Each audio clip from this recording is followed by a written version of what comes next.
Good morning, everyone, and welcome to this week's edition of Furman Football Weekly with Clay Hendricks. The Paladins are back home on Saturday for family weekend, opening SoCon play with Samford, and, of course, coming off of a 34-24 loss at number 12 William and Mary this past Saturday in the final non-conference game of the season.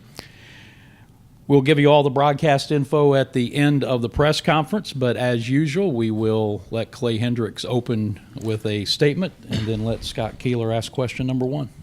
Okay. Thank you, Dan. Appreciate you being here. Certainly very disappointed in the outcome of the game Saturday night in Virginia. Give William Mary a bunch of credit, particularly offensively, for what they did. Good players, quarterback, heck of a player, had a heck of a night. I told our team Friday night, I thought two things: who could run the ball, and turnover margin. Obviously they did a great job running it. We didn't run it certainly as well as we need to, and then we lost the turnover battle. Red zone offense had chances to get points. We didn't get points. Couldn't get off the field on defense. A few times didn't stay on the field on offense, so it gave them that many more opportunities. And I think probably for them, just their ability to continue plays after contact. It was a crazy amount of yardage, over 200 yards they gained after initial contact against our defense. So, but there we sat, fourth quarter, right at the end of the game, getting chances to win the game and get stops, and didn't make enough plays to do it. I think the frustrating thing for me right now is just the details. You can sit here and say, but when you got some of the young guys we got playing, some of that's expected. But also tell them, we're out of the spoon feeding days. We've played 4 games now. We've been practicing for 2 months. Young guy, old guy, whoever. There it is. We got to get that fixed, and that's on us as a coach, as coaches, and me. It's my job, and we're doing some good stuff. We're going to continue to try to build on that. We're going to try to fix the things we can fix, which I think a lot of it is fixable. I think see old Nick Saban saying maybe we got to get some, it's getting the right guys on the bus and the wrong guys off the bus, and I think we got the right guys on the bus. I think on the field maybe we got to decide who are right guys are on the field, and we got to adjust maybe some snaps and reps on the field. You're trying to do that. Defense is a little tough when we had I think over 80 snaps on defense the other night, and again that was both offense and defense's problem. We weren't staying on the field on offense, and we didn't get them off the field on defense. So. And then, we turned around and got Samford coming in here this week, and great to be back in the conference. We're 0-0. I will say this. I told them yesterday, I think the last 1-3 team here we had won a conference championship. And the team the year before that was 1-3 and won two playoff games. So I like this team. I like our players. I think we have some talent, but we've got to do some things better than we're doing them if we want to, we want the end result that we're looking for. So, but with that, we'll take any questions you have. Coach, our opposing defense is kind of stacking the box against you at all, and is that why some of the big pass plays have happened, and also why some of the struggles on the run have continued to happen? Yeah, I'm sure that's got something to do with it. I'd say this. I'll say this. I thought our offensive line played the best game they've played, probably collectively as a group. Thought they protected well. There's only 5 of them. The last play of the game, which was meaningless play, but totally on the quarterback. And when you got to take certain drops, you got to take certain drops. It's again details with the position. I think we've certainly proven that we can be a little explosive. With some chunk plays, continue to get better in the run game. And it's simple. Sometimes, Scotty, we got a lot of reads involved in the run game. When you read the guy and he takes the dive, you need to pull the ball and keep it. When he takes the dive and you hand it off, he's an unblocked hat. And he's probably going to make the play more times than not. And, again, I think that's just that's a little bit sums it up for us a little bit in some areas, just attention to detail. Yeah, we'll continue to work hard at that aspect of it. Maybe got to find who those couple guys are that we can really lean on in the run game. Maybe it would help those guys to get a little more of a rhythm. I don't know. I thought we ran the ball. Adam, we were successful. Hurt ourselves with a couple of penalties. But I think it's kind of all of the above. We'll keep working at it. Coach, Wilson was probably the first maybe dual threat quarterback you've had or you faced, and it seemed like they tried to throw it a little bit early, and then when they figured out they weren't having success because I think the secondary probably had its best game. Just talk about you going forward you're going to face a number of teams that have a similar type guy at quarterback. What adjustments will you make to that? Yeah, I don't think he's your average dual threat guy either. I'd seen him do a bunch of that on tape. I thought I saw him kind of take it to a different level. They seemed to use him a little bit more in that regard. Obviously, other than maybe the first play of the game, he didn't make many mistakes. And it's like having the young guys that want to run past him up, pressuring the quarterback, run past him. We just turn it into quarterback draw, with less guys to defend him. I think the 2 long runs should have never happened. How good a bit, it was so much us not doing what we're supposed to do. He was going to get his yards. No, we'll continue to see that. I thought we did have our better games in the secondary. We continue to get, some penalties, and I disagree with both of those calls. But I thought we did certainly do a better job back there. We busted the coverage at the end of the game that gave them that. We had, Coach we got exactly what we want called, and we don't communicate it and turn the guy loose to kind of end the game. No, we'll continue to see that. The kid this week, he's probably not he's not Michael Hires. He's a little different because he certainly is an athlete. They've won a playoff game with him a couple of years ago. So I'm sure they're going to watch that tape and thinking we got to run him a little bit more. I think up front it's getting off blocks and it's defeating blocks. And we just had a bunch of guys who weren't nearly as productive as they need to be. We got to get more out of that. And again, credit William Mary. They did a really good job of getting hats on hats with a really old veteran group on offense, and they kind of big boyed us. And when you let them do that, that's what happens to you. In the season to date, you got manhandled by one team, which was for every reason. You manhandled one team that you should have. And then you'd probably like to have 2 of those losses back if you could play them again. Yeah. But, of course, you can look at this as sort of exhibition season ending, because what's important is that everything's ready to go Saturday and from here on out. What have you seen that makes you think you got a good shot to be ready after going through this? Well, I think probably with the exception of our run defense, the other night we were better. Now, we hadn't seen anybody that tested us like that either. I think they're really outstanding in what they do. I think we're getting better. Trey's getting better. Man, he does a lot of good things, and man, he does a lot of freshman things. And he touches the ball on every play. And the old tight end that's doing that, you don't notice it. You don't notice it in these other positions, and we got a bunch of them. I think I told y'all, I think we carried 64 kids, 65 to that game. 31 of them were either true freshmen or redshirt freshmen. And so, again, it's a little bit of where we are. But we even got some old guys, not doing some things we're supposed to be doing. But, we've shown the ability to be explosive. I think, we're getting better up front. Again, that group's not played very much together.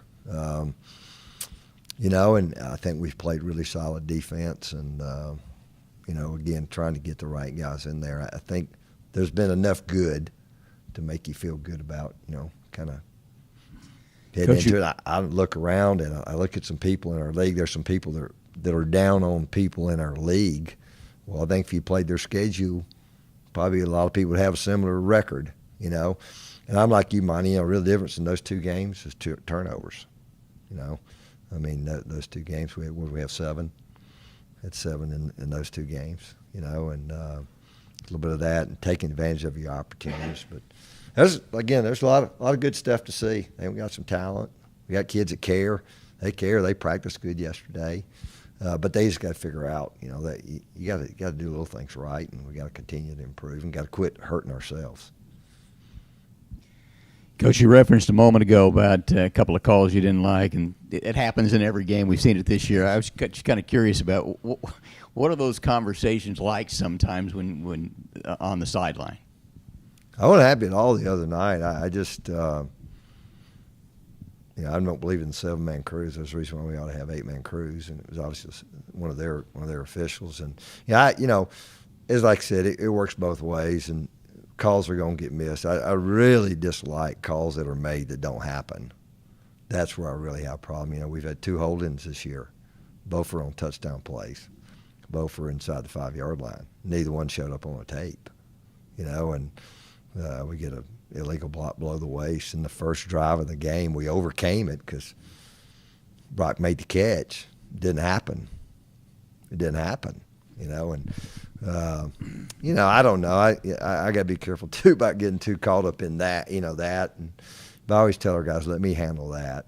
You know, and I don't know if it's going to change. I think people are probably trying their best, but it's just I don't know. We've had a lot. I've never been around a team that has as many penalties as this team has gotten. I think, like I said, I thought we defended those 2 deep balls really good. I think there's no calls as no call gets, and so you just keep working. I think you'll make your own luck. And right now we've had a few of those things not quite going our way, and we get an offensive pass interference because we make such a bad throw on a screen that nobody touches it, and there's just all little details, and the ball goes down the field. And we're downfield blocking because of that. Even if we'd thrown it incomplete, but we'd have touched it, it wouldn't have been a 15-yard penalty. When we back it up, we make a 22-yard punt to start the second half, and they score a touchdown. Ends up being a difference in the game, So, and that's just kind of where we are, right now on that kind of stuff. And again, we got to fix some of that stuff. We get a 4th and less than yard, and we get a procedure, which we did, and end up having to kick a field. Well, we didn't even kick a field goal. We missed it. We missed the same drive, the second down. We run a boot. He's wide open. Just lob it over there to him. You take the lead. And we don't. I think he completes that 10 out of 10 every time. And we didn't. And again, that's just kind of where we all. It just kind of all ties in. We're just not good enough to make some of the mistakes we're making. But I certainly don't agree with all of them. So, and then games like this, you have absolutely no recourse, none. I'm not sure you have a whole lot of recourse if it's a home conference crew, but you have no recourse other than you express your views, and I don't think that does a lot of good. So I'm kind of just to quit expressing my views. In the midst of the frustration, though, there's optimism, right? Because if that's the number 12 team in the country, if they're one of the best teams in the country, and I think legitimately you can say they are, they got a really good team. Then it would appear that you're not that far off. I agree on a given week. Now I think the key is, can you do it week in and week out? Everybody can get ready to go play a week, here and there, but. Again, I look around our league. I think it's as wide open as it can get. It's just, I do know this. We've been tested. We've been tested and we're playing with a guy that's played in his 3rd game ever, and he's getting better. And I think you cut on the tape as an opponent and think, man, he's talented. He cares. He's coachable. He's taking all that in, and we've got good players around him. So yeah. Now I think for me it's just frustrating things we just need to continue to grow up, and again that's our job as coaches. Point it out to them. I told them I think I'm a pretty positive guy, and I'll stay positive. They need to give me something. I'll be positive when I need to be positive, but we got to hold guys accountable and. that's coaches too. And our guys will respond the right way. I don't mean to harp on the official. I just had a kind of a follow-up question of what Tom was asking. Do guys at this level, because I know it happens in the pros,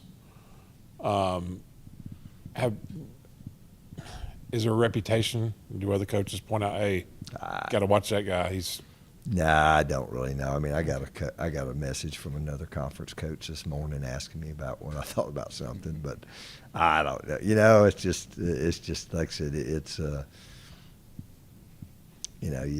just feel bad I do for the think kid. this. I have faith in our league and how their process, But I felt the same way the first week, at that level, and again, it's just a little different. I don't know. Like I said, you get focused on that. It's the wrong thing because I just don't think you can do much about it. Control again what you can control, because you get some good and bad. I told you, we scored a touchdown the week before and had two guys downfield. It should have come back. So I guess it balances out to some degree. But obviously in close games, styles of play, it has an effect. But like I said, the I don't know. We get on the 1 yard line, we get hold. The only one, I think, the only one called in the game. And I think they must have had 70 rushing attempts or 65 rushing attempts. So, but nothing we can do about it. The question I was going to ask is obviously you had receivers step up the other day as needed, but obviously there was a big piece missing in Josh Harrison. I just wonder if you could update us on his status. No update. It's just like I said, we got standards we live by here and go by, and nothing changed this week, and we'll play with the guys we have. I was really pleased with that group. Devin Hester, same thing happens. Another drive, we bust one, and young guy bust an assignment out there, and it'd probably be a walk-in touchdown. But again, that's just a little bit of where we are, and we just need to make those plays when we get those opportunities. But I think that's a really good core of guys. Colton Hinton's making a lot of plays for us. John Holbrook continues to show up. Like I said, I think that is by committee, and again, that's a talented group. Continue to find ways, and we got a guy that can get it to them. We're doing a pretty good job protecting the tight end situation. See Jackson Pryor, I think it was his first play ever in college football the other night. He's a talented guy, dynamic guy, and can you continue to keep him involved? Brendan Tormey, wish he'd caught the ball, one that came across there, but I thought Brock had not played his best. I thought he played pretty solid the other night. So we'll just continue to build upon that. But I like the group we have there. Looking at Samford, their numbers distribution is similar to yours on offense. How have they maybe changed? I know they got a 12-7 win the last time out, which probably didn't happen much around there for Coach Hatcher, man, he does an awesome job and always has, and I don't think he's ever going to change a whole lot. He's always tweaked. If you watched him, he's tweaked what he's done a little bit based on his personnel. He's had some outstanding quarterbacks. The kid now has played. He came in and played, I guess, 2 years ago, a little more when Hires. He didn't seem to play as much last year, even when they had maybe some opportunities to play him. Really good athlete, still throws it well. I think he's completing. I think he's up in the 60% completion rate. I think you can see there's a little change. Probably don't ask him to make some throws that maybe they do, that they have with other guys. I think they will probably try to use him in the run game. I'm sure after watching our game Saturday, they'll continue to do that. Their run game never changes a whole lot. They're not overly complicated. They're just pretty good at what they do. They've had some good backs there. I think one of the things that's kind of different for them is I think they got 40-something transfers on their team. And they went to that 2 years ago, and they've just kind of sold into that. And, obviously a lot of those guys are playing for them. And then, new defensive coordinator, who was at Tennessee Tech last year. We played against him in the first game. And so they're really multiple defensively. Again, added a bunch of transfers over there as well. So, but other than that, they same Samford team. They're playing hard, and they've always been kind of dynamic offensively. They played Florida. I think the West Georgia game probably new opponent. In fact, was the guy that came. I think the OC came from Ole Miss. And, I don't put a lot in the first games. And then, the Alabama State game was a kind of a low scoring game. But they look like the same group to me. It is a characteristic of the young that you spend so much time trying not to mess up that you can't do anything right.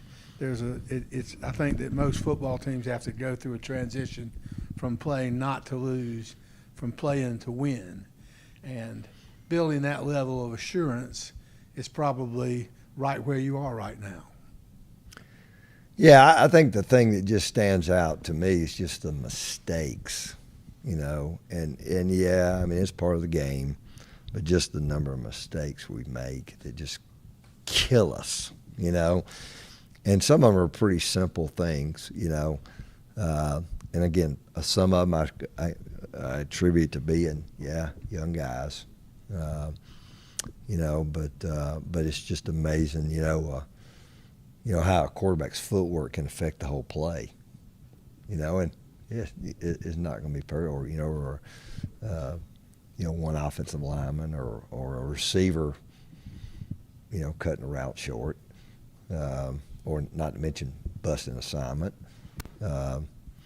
missed tackles, just not playing, not using technique that they're taught, and again, it's just right now we just have way too many of those, way too many. I look at even the turnovers, the other night, poor throw, should have still probably been caught on the one tip there for the half. The deep ball, we really had two guys to block a guy. He gets hurt. I don't think it was really his fault. I think Colton had beaten the guy again. And then the one at the end of the game should have never happened, so you kind of have those. The deep ball we hit. Colton was the exact same play. We call it at Charleston Southern when they didn't even cover him as good, and we missed it. And again, that's just kind of where it is. But again, I look at that stuff. We can fix that. How quickly we can get fixed is going to be the determining factor. But we can fix that. Going forward. Are you glad the long trips are over? And how difficult is it to get back late on a Sunday morning? It's been a I don't know if brutal is the right word. It's been a brutal month. Just 3 or 4 on the road. 3 or 4 at night. 2 on the road. Easily our hardest trips. You sit around hotels. People always say about, I'm not. Y'all know me. I'm not a big night game fan, anyways. But especially on the road, you sit around a hotel all day.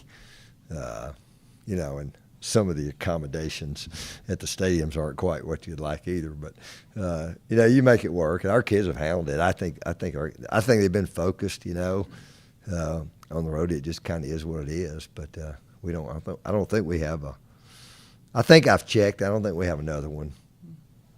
Maybe past about 2 p.m. So I'm excited about that. I always like to play at home. But I'm excited to get in the conference schedule. A little bit of a reset button. People are like where you are now. I don't want to be 1-3.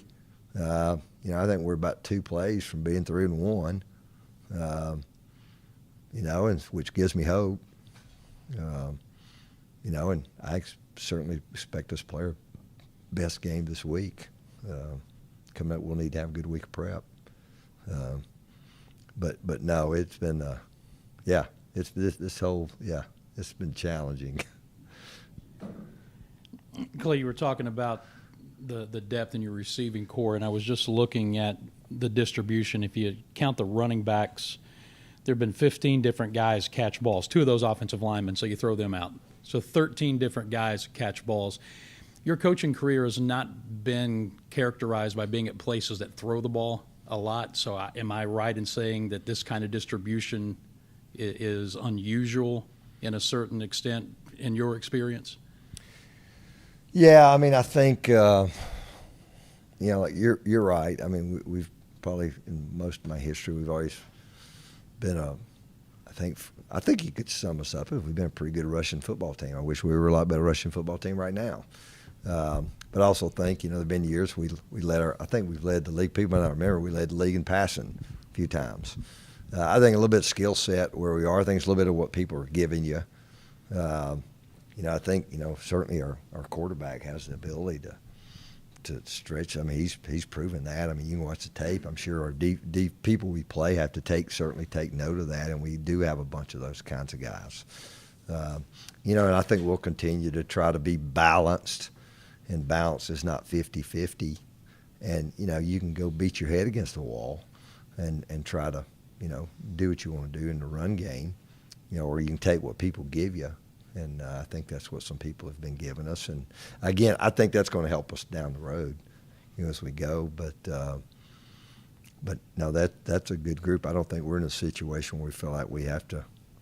We've been around here. We had really a dynamic guy. One occasion we've had a couple of those guys. I don't think we've never had the number of guys that we feel as good about as we do now. So hopefully we can continue to build upon that. Coach, I just want to ask you about coaches and staffs and the jobs they do. And, I think a lot of people think, fans are disappointed, obviously. Obviously, the team's disappointed.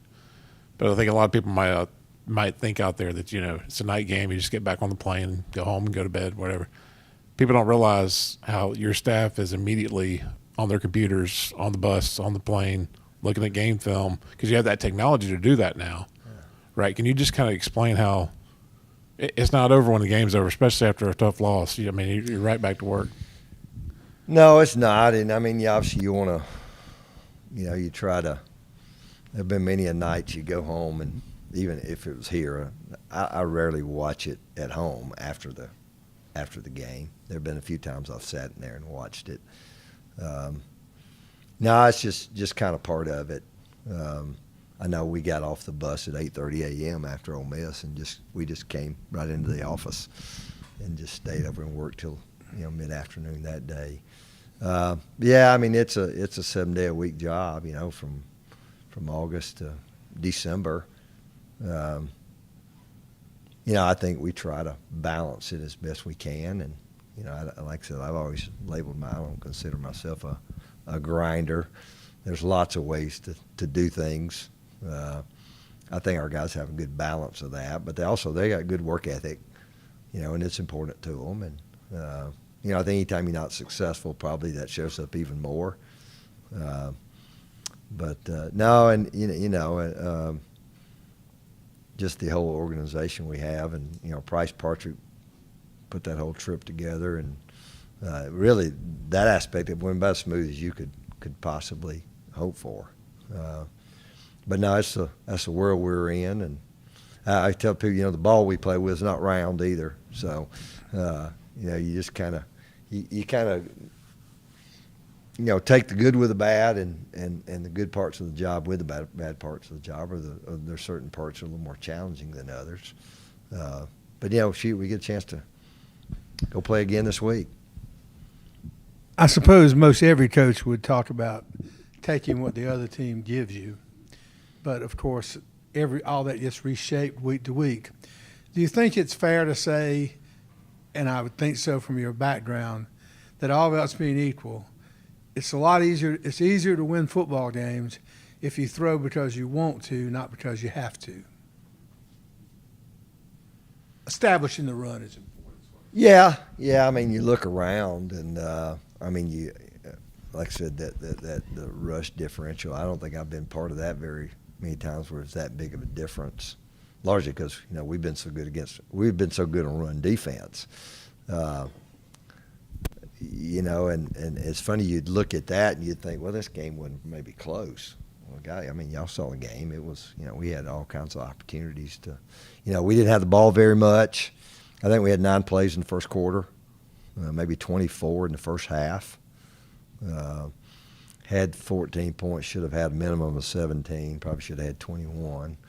And again, it's playing complementary football and getting off the field on defense. And, obviously you can stay on the field on offense, your defense plays less plays, when that's happening. So, but again, people nowadays, if they want to take things away from you, they can. And, we would probably, I'm sure if you asked Coach Vaughn, he'd probably tell you there'd probably some things we'd even done a little different the other night, looking back at it, if we felt like that's the way it was going to go. But, at the end of the day, you get in position to make plays, get off the field, or do whatever you got to do to get it done. But, strong running game certainly helps you. There's no question about that. Anything else from the gallery? All right. Final statement, Coach, final thought? No, just, I had a good day yesterday. Today is our off day for our guys, and I think we came out pretty healthy. Hopefully get Raleigh Herbert back this week. He hadn't played in 2 weeks. Good day yesterday. Excited to have a good week of prep, be back at home. This week, I think we're home, I guess, 3 of the next 4 weeks, I think. And it's hard to believe it's almost October. But, again, I like this group, and I think they look at you and they listen and they go work. We've had some older guys do a good job being leaders for us, and we'll need to continue to do that. And, I'm excited about seeing how this thing plays out, and certainly it's be a huge win for us to have a chance to, get to 1-0 in the conference this week at home. Well, kickoff for family weekend against Samford to open SoCon play is at 2 p.m. Broadcast-wise, you can catch it on ESPN Plus, and our radio broadcast will begin with the Pepsi Countdown to kickoff at 12:30 on our flagship station, The Fan Upstate. And as always, Dwight Covington would be more than happy to sell you a ticket to the game. Go to FurmanPaladins.com, and we look forward to having you at the stadium. Thanks to Coach Clay Hendricks, and that'll wrap up this week's Furman Football Weekly. I'm Dan Scott. God bless you. So long, everybody.